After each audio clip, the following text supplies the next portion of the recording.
Nahuli sa isang buy-bust operation sa Ubay ang isang high-value drug personality kung saan na-recover ang 1.1 milyong halaga ng hinihinalang shabu. Ang kabuuan ng report kay Patrolwoman Flora May Asares.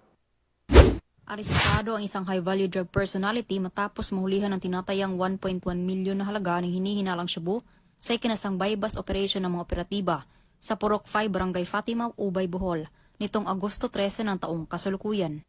Kinilala ni Police Captain Amelito M. Loria, hepe ng Ubay Municipal Police Station, ang sospek na si alias J, 30 anyos, walang trabaho, at residente ng Purok 1B, Poblasyon Ubay.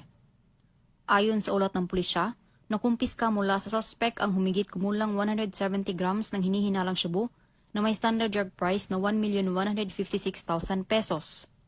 Kabilang din sa mga nakuhang ebidensya ang GNT Courier Pouch, Realme na cellphone, Suzuki Smash na motor at 34,000 na budel money.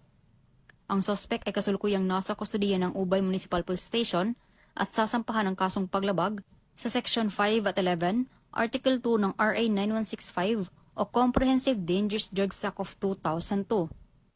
So makausa ang atong Provincial Director masigarbuhon sa inyong kalapusan diha sa Ubay ug sa ubang mga kapulisan sa lalawigan sa Bohol. Ang Bohol PNP walay hunong o walay puas ang atong pagpahigayon og anti-illegal drug operations para mapakgang o maundang na ang hulga sa ginadili nga droga diri sa atong probinsya. Sa mga katawhang bulanon, tabangi mininyo pinagi sa paghatag og impormasyon, pinagi sa pagtudlo sa mga tawo nga nalambigit sa ginadili nga droga.